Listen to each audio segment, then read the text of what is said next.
So how I've been carving this down is I'll take my little knife here and I'll just start by scoring a line, cutting down right along the leg. Just kind of follow that curve.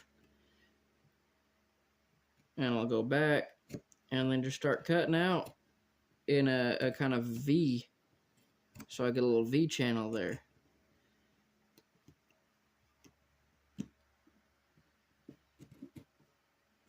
And one of the things I have learned about carving just over time, and I still fall into the habit of doing it. It's not good, but I do it from time to time. You don't want to try to take too much at a time. Wood is a bit of a finicky material,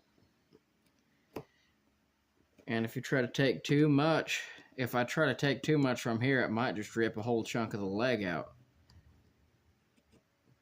because this grain flows this way, and so anything that breaks off is going to try to shear along that grain path, and I could damage this if I try to take something too much from over here and go this way with it.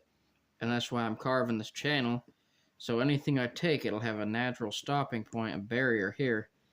And so I'm trying to carve this channel down to roughly the same height of what this part here is. That way I can just kind of work it all down, and then it's gonna make it all rough as I'm doing that. But then I'll go back with this blade, because I can kind of get in there going this way and whatnot, and just take off little bits and pieces and just really smooth it up and polish it out. But for now, I'm just getting my V channel in,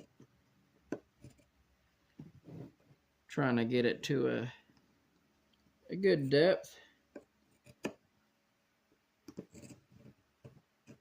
But I have already on this dragon. I've had to fix it a couple times on the on the snout here. I wasn't originally intending on carving the snout this deep, but what I'd done is I'd gotten too greedy when carving this out and busted a chunk out of this end of the snout here, and so I had to carve the whole thing down to take care of that. And so it's a lot deeper than I originally intended, which it kind of worked out. I do think it is better that way now than the way I originally intended. So I guess a happy little accident, but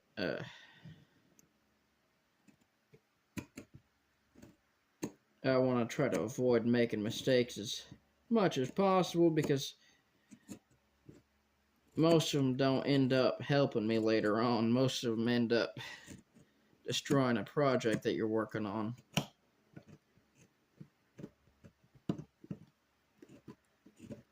So I just gotta kind of try to be careful with this. Don't get too greedy, and take it easy. I got when I was smoothing up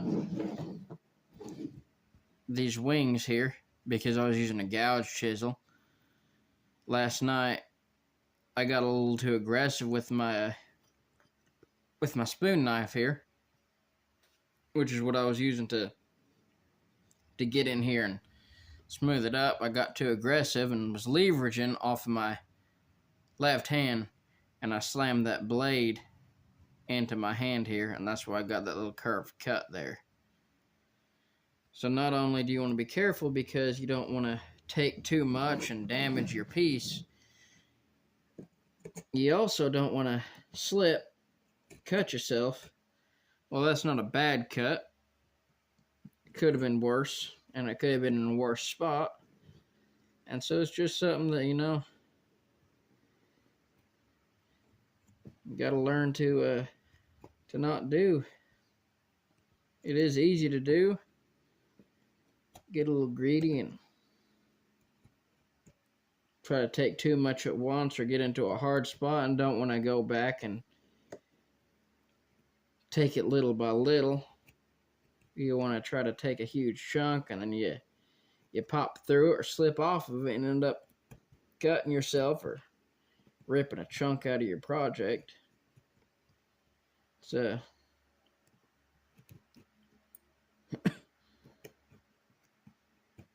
something that can be easily avoided if you follow just general safety rules, which I like to harp on about to other people, but I'm not too good at following them myself, unfortunately. I tend to be kind of a do as I say, not as I do type of person. I try not to be, but I tend to be, unfortunately. But yep, you just wanna take it easy.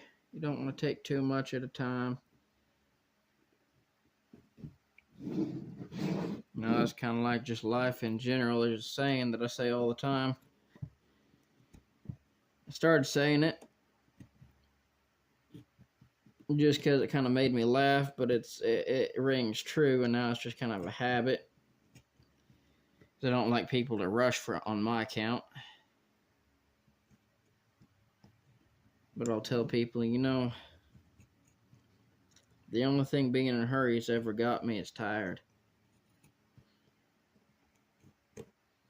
And whilst I know there are times that, being in a rush, being in a hurry is good, you need to be able to go fast for certain things. There are the times that really you just ought to take things slow and take your time, be careful with it. Don't get too caught up in something.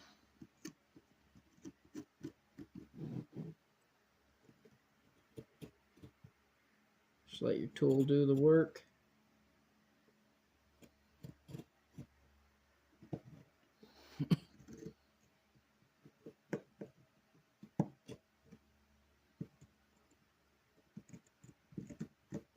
Come on now.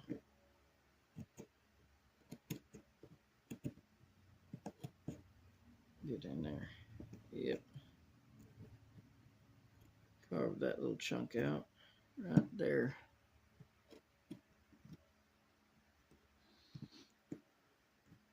I don't even know if my nose is in the way.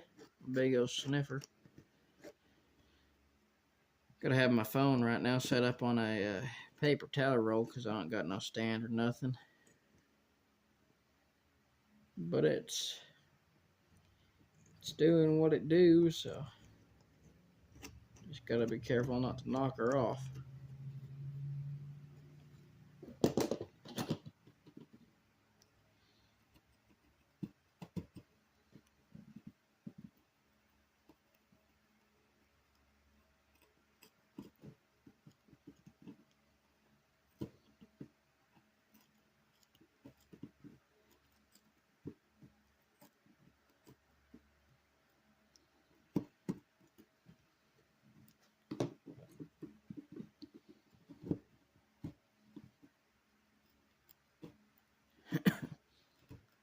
This blade is not nearly as good at digging as this one is.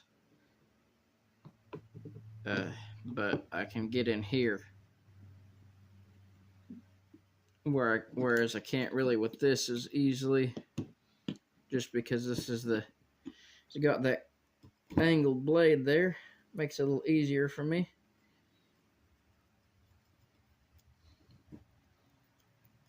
Just gotta be careful and try and take this material down here.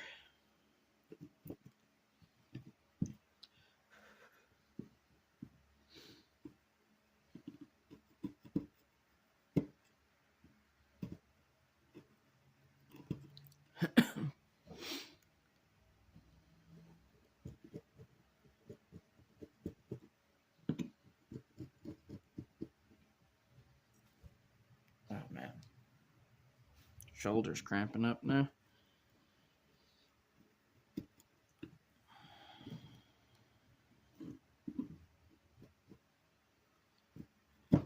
Easy now.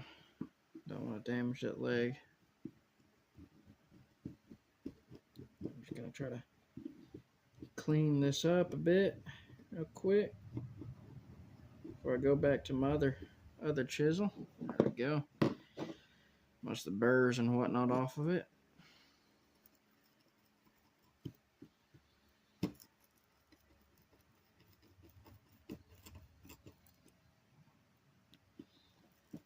Yeah.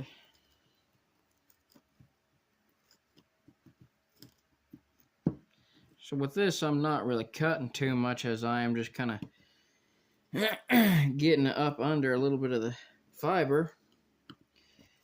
And when I'm rocking it back and forth like this, I'm just rocking it this way, just a smaller motion than that. And what I'm doing is just prying it up and letting it follow that natural grain pattern to pull chunks out. That way I can remove bigger amounts of material at a time, and cut it down to the level I want as quick as possible. And the best way, safest way I know to do it.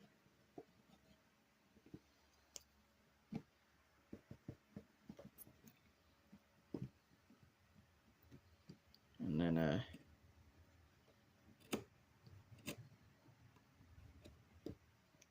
once I get it down, I can clean everything up and really start to shape it, get it to look how I want it. Not really sure what I'm going to do with the dragon after I completely finish it. I definitely don't want to cover the actual body of the dragon, but I've been debating with myself whether or not I want to paint the rock, even though I hate painted wood. I hate it with a passion. I did a set of cabinets for some fellas, really nice fellas, here a while back. I was working for my grandfather, and really beautiful set of cabinets, hand carved, hand planed all the joints down, and then use a carving spoon. Not a spoon like this, but looked like an eating spoon. If you took a chunk out of the spoon part of it and put a curved blade in it, that way you could just drag it across the board along the grain and carve out in a curve. We did that across a whole cabinet, every bit of it. It was really incredibly rustic set of cabinets, really beautiful. Made out of alder, knotty alder. Distressed, made to look like it was about 150 years old. And then we stained it this beautiful, beautiful fruitwood color. I'm not a huge fan of fruitwood, but on that set, it was the right color. And then they came back. After I was almost done with it, we had put the finish on it. I had about a 2 foot by 2 foot square left on the island cabinet. It was like a 5 foot by 17 foot long cabinet. They decided that after we painted it, finished it, lacquered it, and everything like that, they wanted to paint over it and then sand through it, so only 10% of the stain was showing. And I was so very mad. I was so upset because I put so much work into that island cabinet. One of the most beautiful pieces of furniture I've ever done. And they wanted to paint it Which, I mean, it was their cabinet. We're building it for them, so we did it, but it made me sick.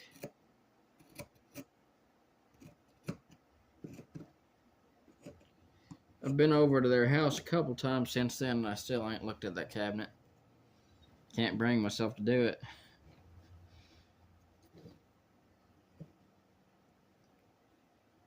I know it's a beautiful piece even yet, but I can't stand it. Ever since then, I do not like paint on wood. Wood has so much character and beauty on it. In the grain, the knots, and all the natural flaws, burls, and everything else in it. I just hate to see it get all covered up.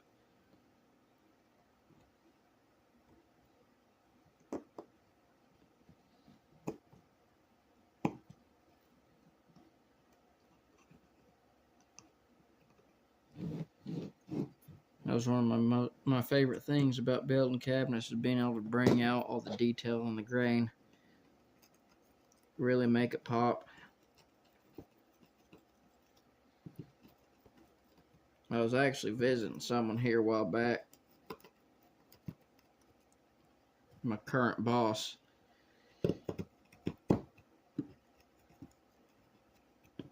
We built their doors whenever I was working at my grandpa's cabinet shop. Doors for their cabinets. And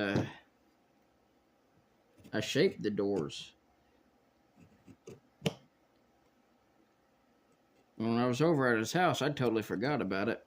I was in the kitchen and I was looking at the doors, and I said, man, who built these doors? Whoever they were, they chose the best sides of this wood to shape. Whoever did it, they really drew out the detail and all that grain to the best of their ability. And then he informed me that it was us that did it, and I felt really bad because it felt like I was trying to toot my own horn. I wasn't. It was just kind of I was very impressed with it and thought it was someone else entirely who did it.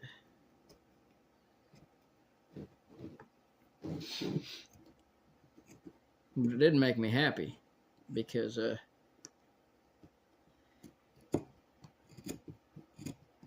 was something I was impressed about, not knowing I did it.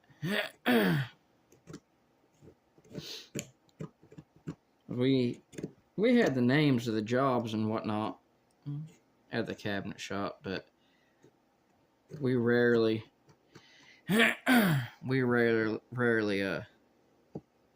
called them by their names. We'd call it by the type of wood and type of job. Just be like alder shaker cabinet, oak traditional, or rather something like oak OG detail.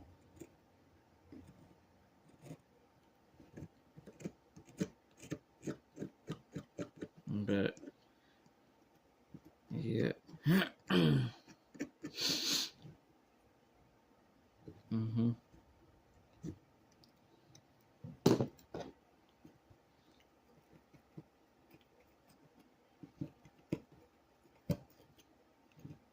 I actually found my love of carving at my grandpa's cabinet shop. Kind of funny situation. It was a mistake on my part.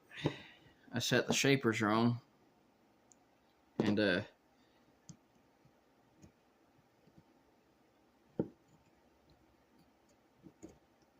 shaped some doors and realized they were not right. The depth was wrong. And so I had to go back with our chisels and everything and carve everything down, all the detail, get it to look all right, how it was supposed to look, and then sand it all. make sure it looked proper.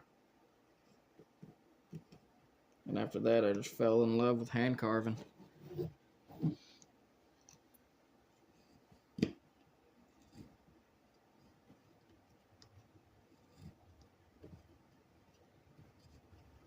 That was when I was probably about, 17, 18 years old or so. About 10 years ago when that happened.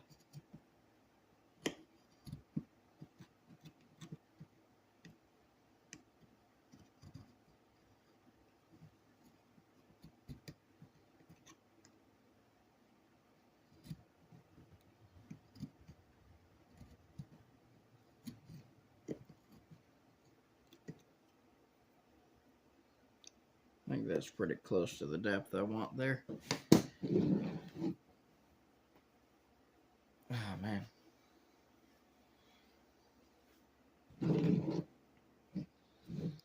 My shoulder has been really sore as of late.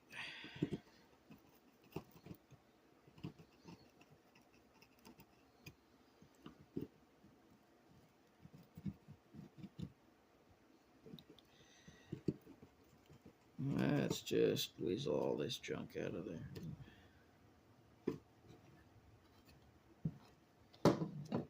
Get all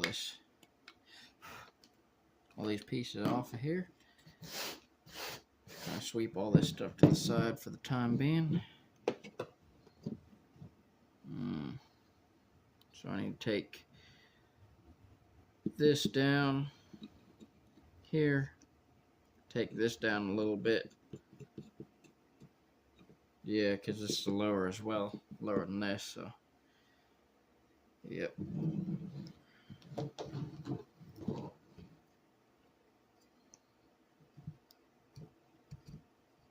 to clean this up a bit real quick. Do it more with a different blade later on. I just want to kind of try to get all the splinters and the burrs off of it. Get that all taken care of. Okay, yeah, I'm still in frame. Awesome.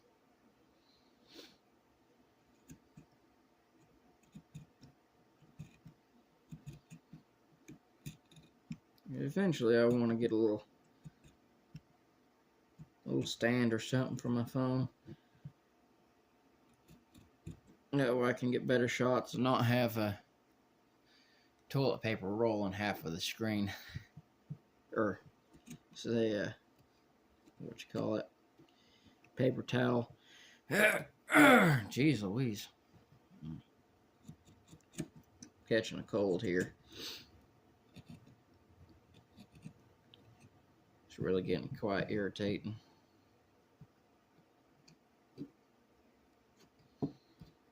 Okay. I got to flip her over. Go at it from this back side real quick.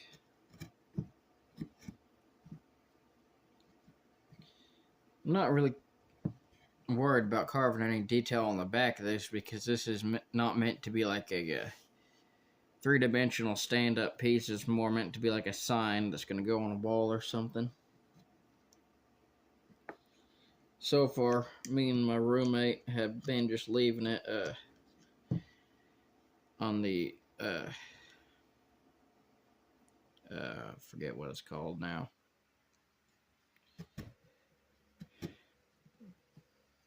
For some reason, I'm thinking it's black backsplash. It doesn't sound right, but the tile or formica lip that goes on the back of a countertop against the wall, we just set it up there, up against the wall, behind the sink. That's why it's got this little black here. Got splashed a bit. And then that, I think that might be, I don't know. That's either from the tenons weathering. I think that's what it is. I don't think it's mold. Because it's not smudgy like mold. It behaves more like a more like weathered wood, so I'm not too worried about that. Ooh, that's what I could do for the rock. I could mix up some weathering compound, you take you a jar that you could seal off, put you some distilled white vinegar in it, and then throw in uh, some iron. I like to use I forget what it's called, steel wool. Throw on some steel wool and cap it off and let it set for about 24 hours. And what that'll do is you wipe it on the wood and it'll interact with the tannins, which the tannins what gives wood color. Tannins, I think, actually, not tannins. And it'll interact with that and have a chemical reaction, and it will cause the wood to look weathered. If you do it like on pine, it turns it like this really rich gray color. It's actually really pretty. So I might actually do that with the stone. That way I can have a definite variation between the dragon and the stone. I'll probably have to, after I do it, go back through and kind of sand the legs and whatnot, the tail, where they're undoubtedly going to start changing color, where that compound kind of seeps in. But that might be the way to go, since I really don't want to end up painting the stone.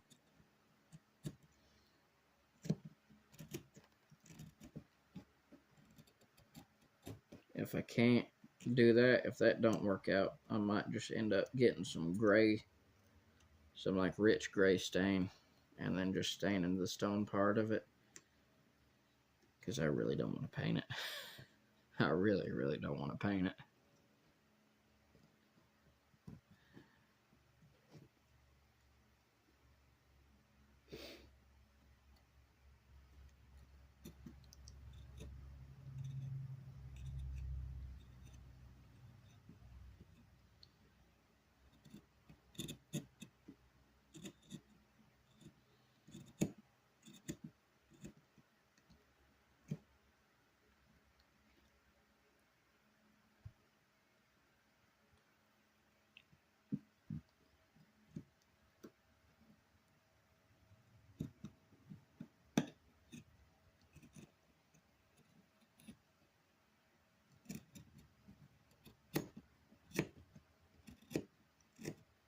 Honestly, I think these parts in between the legs and the leg and the tail, and then of course the membrane on the wing, that's what's been taking the longest to carve on this, because I got to be careful not to damage anything.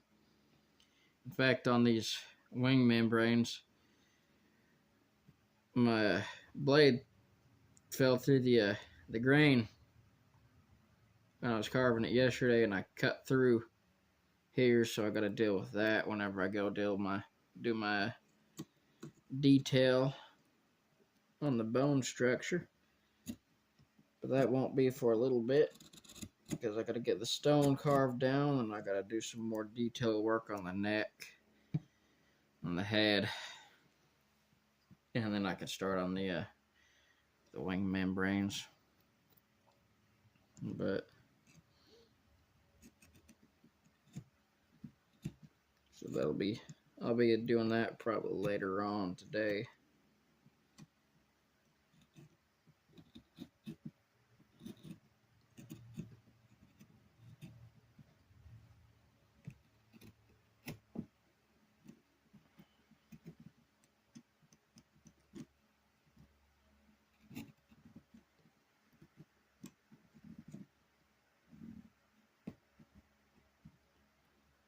Okay.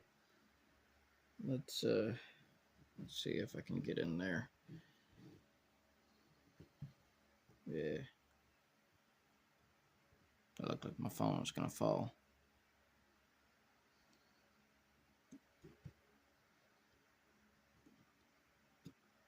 Alright. I think I'm going to end this video here because I don't just have a ton of storage on my phone, and that's about 30 minutes or so.